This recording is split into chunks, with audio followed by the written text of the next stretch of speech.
The 2014 Hercules was directed by Brett Ratner and was written by Ryan J. Condal and Evan Stopolopoulos. It starred Dwayne "The Rock" Johnson. Brett Ratner, famed for directing the Rush Hour film series and more recently X-Men: Last Stand, partnered with Stopolopoulos, who helped write the live-action adaptation of Disney's Beauty and the Beast. The film, Hercules, was based off the graphic novel series The Thracian Wars, owned by Radical Comics. The writer of the novel series, Steve Moore, was involved with the creation of Hercules but wanted his name removed from any promotion after a contract dispute. Moore was promised $15,000 for his involvement in the film, but sadly he passed away before any contract was met. MMG Studios and Paramount helped fund the depiction of the Greek god Hercules and had much success with the film, mainly due to the lead actor Dwayne "The Rock" Johnson. The film earned $244 million in box office with only a budget of $100 million, so there was good profit. Dwayne "The Rock" Johnson went through rigorous training for this film to build muscle, to put on size, and he looked very good throughout the film. I have to say he did a good job in training, and he really does depict Hercules pretty well. Give or take some things, but altogether he did a good job in training, and I think the directors did a good job in picking him for Hercules. The movie is about Hercules finding his role in life, and it's up to the viewer to decide whether or not Hercules we see in the film is actually the demigod son of Zeus. Hercules is a mercenary leading a group of 5 friends on adventures. Autoclus was Hercules' oldest friend when they served in the military together. That's the one you see on the far left. Lolus, on the far right, Hercules' nephew, a famed storyteller. Atlanta, an Amazonian warrior whose specialty is using a bow and arrow, second to the right. Tydeus, a fearsome warrior, second to the left. Finally, we have Emerpheus, who is not pictured. He is actually a seer, warrior, and prophet. The 6 warriors are led by Hercules and are first seen completing a mission together, so we can infer that they are in fact warriors for hire. There is no real use of mythological creatures in the film. Here we see Hercules beating Warthog. He's able to do it with pure physical strength, so it does show a little bit of demigod. Average Joe would definitely not be able to jump from this height and smash a Warthog right on its head, and actually kill it. So Hercules, in the first few sequences of the film, we actually see this, where Hercules is going around slaying hydras, unbeatable lions, a plethora of different creatures, and he's able to pretty much knock them out. 1-2 punch, pretty quick stuff. But it does play a role in character development, where we see Lolus, the nephew, who's a storyteller. He's going around and telling these stories to people. He's going around and he's around a campfire, and he's delivering the message of Hercules, and it's pretty interesting to watch, because we see these people, they get excited. These young kids get excited in the film, and you see the quick cuts between Lolus talking over a fire, and then Hercules or Dwayne "The Rock" Johnson just beating the crap out of a lion, a hydra, a 3-wolfed animal, whatever. So it's pretty interesting. It does add a little bit to the film, but it doesn't really play a critical role. Next up, we're just going to show you a quick training scene of Hercules' army being trained for purposes like shield wall, stuff like that. So we'll show you real quick, and we'll come to a conclusion after that. Shield wall! Fall! Battle positions! Tydeus?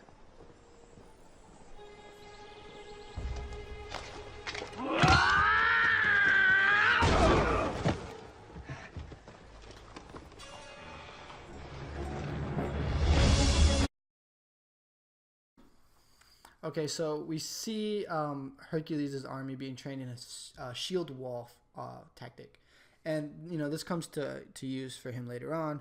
But this relates to other cinema of this genre, because everything you see, from the 300 Spartans to Jason and the Argonauts, they all use specific tactics. In Troy as well, they all use certain ways of fighting. Where the enemy kind of just rushes at them, Like in 300, for example, they have the tight formation, and then in Alexander they have the phalanx. So it kind of shows that Greeks were always keen on how they fought.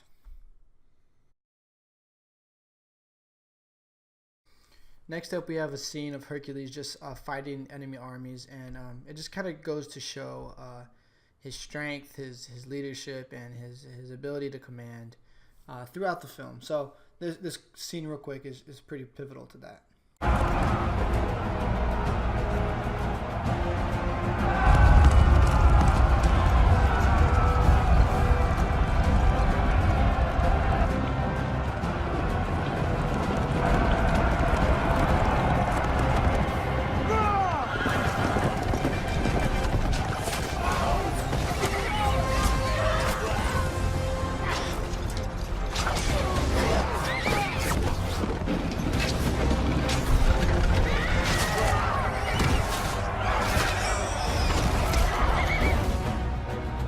Watches the hammers and uses the arrows of Artemis! Silence, boy!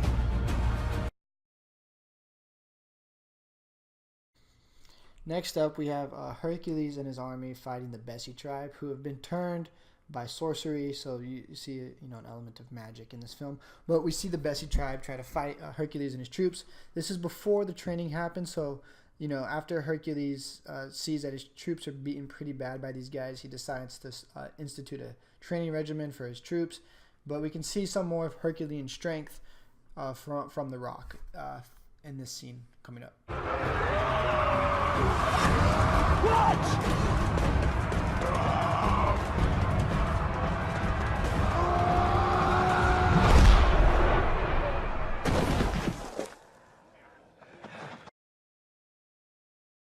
So from that quick scene, we can just see Hercules being able to really beat back his enemy, being a strong guy. The film follows a basic hero and quest plotline. Hercules and his companions are hired to aid a king named Catois to help overthrow a rebel named Rus and his army. Hercules and his companions are successful in overthrowing Rus, but come to find out that the king that hired them is actually crooked and is pretty aggressive against his own people. Hercules then makes a decision to retaliate against the king he was fighting for, and has a really bloody battle because the army that he trained is actually goes against him, and him and his companions have to battle against the army that they just trained. So it's pretty difficult for him and his companions. Eventually, however, Hercules does win. He's captured, and he's chained up, and then he believes in himself. He lets his superhuman strength come to surface, and he breaks from the chain, and he pushes over a statue that stands above his entire army that he just trained, and it falls on him, and he's able to pretty much dismantle the entire army right then and there. And as the credits roll, we see that Hercules, when he was fighting those beasts that we saw earlier, he actually wasn't alone. He was with his companion. So I think those two things really play into the theme of the film, where we see that you can't really do a whole lot alone. That's what the film is trying to communicate, is that you need people by your side. You need to be supported. That's why I think the army is incorporated into it, as long as his very skilled companion. So I think the key theme in the film is actually companionship. Finally, just comparing Hercules from 2014 to Hercules from 1959, there was some clear similarities. Hercules, both of them had a big, strong guy to pretty much play the main role. Dwayne "The Rock" Johnson was much bigger than the counterpart from 1959, but still, nonetheless, it was a strong, muscular guy. There was a little bit of a love interest in Hercules, in both of them. Hercules 2014 had Eugenia. She was a skinny, pretty girl. And then the same thing in Hercules 1959. There was a love interest between a beautiful woman.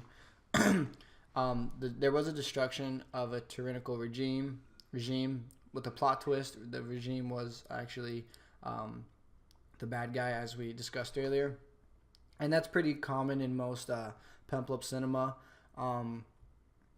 Elaborate dance sequences were performed by scantily clad women. 2014 had that all the way, and sequences of heroic strength were definitely shown throughout the film, where Hercules breaks free of chains, is able to flip a statue over onto an army of men, flip horses. The only thing that was missing for the most part was costume design and some sound quality. But costume design I want to touch on because I think that Hercules did try with, especially the army, that they did have, a Greek, I guess, apparel to their soldiers, but the common folk definitely didn't look like normal Greek citizens with robes. They were look like older English style citizens. So that was quite of a difference. Though Hercules was a modern adaptation, it did have a large budget and it was not cheap or quickly made. So I think that's why they were able to really go crazy with it, go crazy with the fighting scenes, the blood, and it was a success in the box office, as we said. So altogether, it relates to the Peplop cinema pretty well. I think it overshadows Hercules from 1959, and I think mainly because of Dwayne "The Rock" Johnson and other key components. Finally, we assess whether or not to believe Hercules is actually a demigod son of Zeus, and we come to the conclusion that we believe he is, and just because of his superb strength throughout the film, his ability to really just incite his troops, show off his strength and defeat large creatures. Even though he wasn't doing it single-handedly, he still was able to do it.